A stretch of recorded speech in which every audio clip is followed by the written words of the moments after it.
베드로전서 4장 17에서 18절 말씀.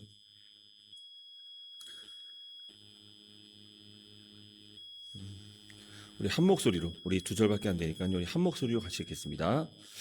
하나님의 집에서 심판을 시작할 때가 되었나니 만일 우리에게 먼저 하면 하나님의 복음을 순종하지 아니하는 자들의 그 마지막이 어떠하며 또 의인이 겨우 구원을 받으면 경건하지 아니하는 자와 죄인은 어디에 서리요.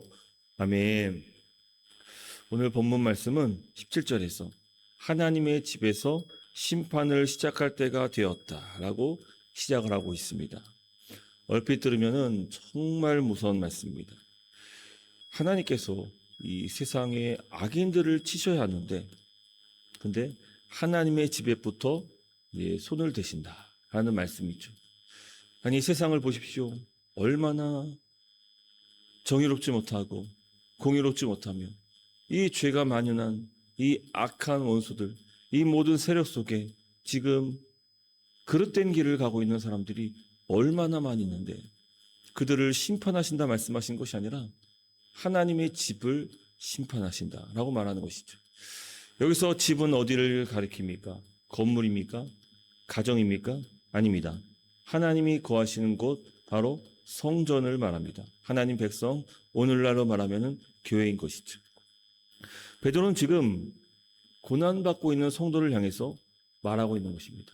지금 너희가 겪고 있는 그 고난은 사실은 하나님의 집에서 시작된 심판이다. 여기서 우리가 이 심판이라는 단어를 볼 때 이 단어는 헬라어로 크리마인데 이 무조건 정죄해서 지옥 보내는 심판을 말하는 것이 아닙니다. 이것은 오히려 우리가 이 법정에서 이 시시비비를 가리는 그 단어와 그 말과 더 그 뜻이 의미가 같습니다.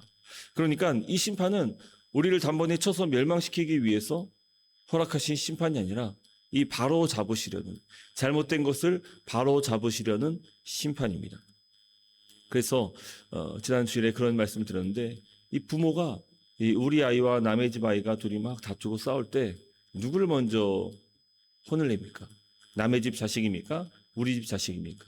네, 우리 집 자식을 데리고 와서 그 아이를 훈계합니다. 네, 이것이 바로 우리 아이를 미워해서가 아니라 내 자녀이기 때문입니다. 내 자녀이기 때문에.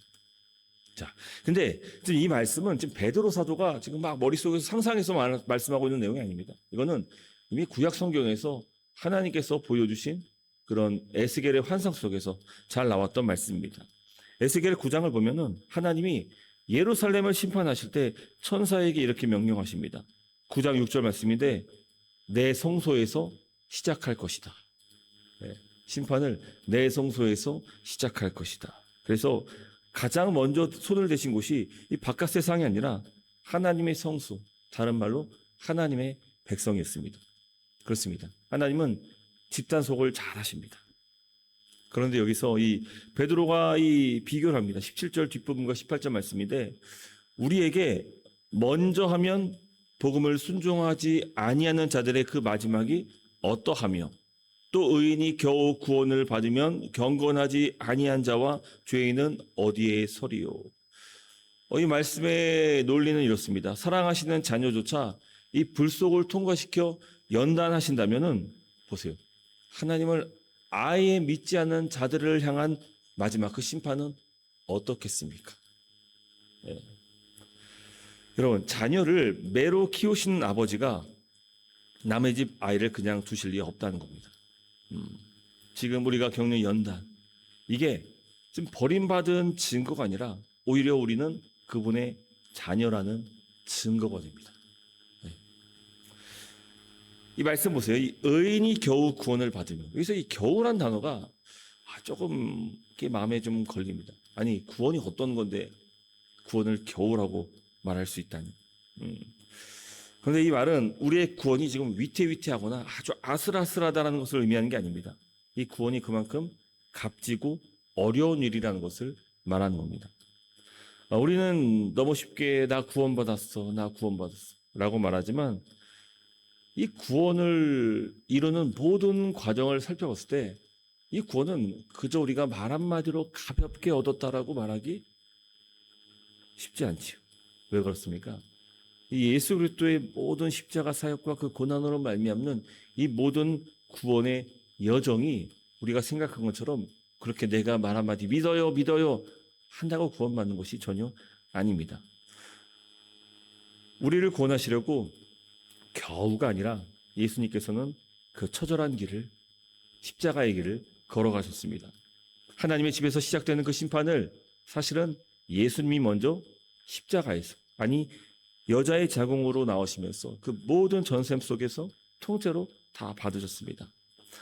우리가 받아야 될 모든 징벌, 우리가 맞아야 할 매, 저주 다 예수님이 대신 받으시고 맞으신 것이죠. 그래서 이제 우리에게 남은 것은 더 이상 정죄가 아니라, 매타작이 아니라 바로 우리를 바로 잡으시려는 하나님의 손길입니다.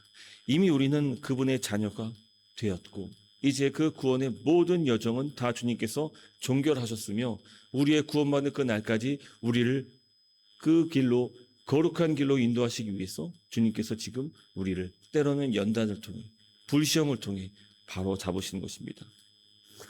이것을 사랑이 아니라고 어찌 말할 수 있으며 우리를 구원하여서 우리를 십자가의 모든 대속적 죽음을 예수님께 다 담당시킴으로 그 은혜, 그 하나님 백성의 놀라운 구원을 베푸신 그것을 어찌 작은 겨우라고 말할 수 있겠습니까? 그러나 이 모든 과정을 우리 주님께서 다 이루셨으며 그 이루신 것을 완성시키기 위해서 오늘 우리에게 불시험, 연단이 찾아온다는 것입니다. 그러니까 이 낯선 땅에서 신앙생활 하다 보면은 이런 생각이 들 수 있습니다. 참, 이 교회 안 다니는 사람들, 예수 믿지 않는 사람들, 온갖 잘못된 행태로 죄를 범하면서 저렇게 마음껏 살아가는데, 근데 왜 저들은 가만히 평안하고 나만 이렇게 힘들고 어려운가? 세상은 멀쩡한데 자꾸 나만 깎이고 다듬어 짓는 것 같아가지고 속상하고 억울할 수도 있습니다. 그런데 오늘 말씀이 그 억울함을 완전히 뒤엎습니다. 무엇입니까? 하나님이 우리를 외면하시거나 우리를 잊으셔서 우리가 고난받는 것이 아닙니다. 오히려 이 고난과 연단이 하나님의 따뜻한 사랑의 손길임을 오늘 말씀은 우리에게 증거하고 있는 것입니다. 여러분, 하나님은 그분께서 작정하신 그 구원을 반드시 이루실 것입니다. 할렐루야. 우리가 좌로나 우로나 치우쳐도 주님께서 선택하신 그의 백성들은 반드시 주님께서 그분의 나라, 영원한 천국으로 인도하실 것입니다. 그때 우리를 때로는 훈계하시고 때로는 불시험과 연단으로 괴롭게 할 수 있겠지만 이것은 우리를 미워하거나 세상을 더 사랑해서가 아니라 오히려 우리를 돌보시고 자녀가 엇나가지 않도록 그 아버지의 뜻대로 온전히 살아갈 수 있도록 인도하시는 하나님의 따뜻한 손길임을 우리가 꼭 기억할 수 있는 그런 저와 여러분 될 수 있기를 주님의 이름으로 축복합니다. 말씀 맺도록 하겠습니다. 그러니 오늘 나만 힘든 것 같아 억울한 마음이 드신다면 마음을 새롭게 하시기를 바랍니다. 아, 내가 지금 아버지의 사랑의 그 손길 가운데 지금 놓여져 있구나. 세상이 멀쩡해 보이는 것이 아닙니다. 세상은 지금도 계속해서 멸망을 향해서, 심판을 향해서 나아가고 있습니다. 어떻게 한다고요? 여러분, 세상이 점점 더 앞으로도 계속 악해질 것입니다. 이 악과 이 부정의, 이 모든 불공정, 이 불공의, 이 모든 것이 이 세상에 지금 악한 길, 지금 심판의 저주로 향하고 있다는 것을 우리에게 드러내는 것이죠.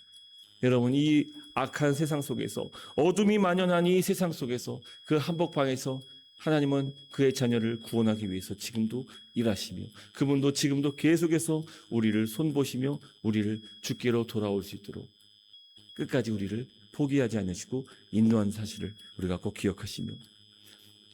매를 맞는 자식이 방치된 자식보다 복입니다.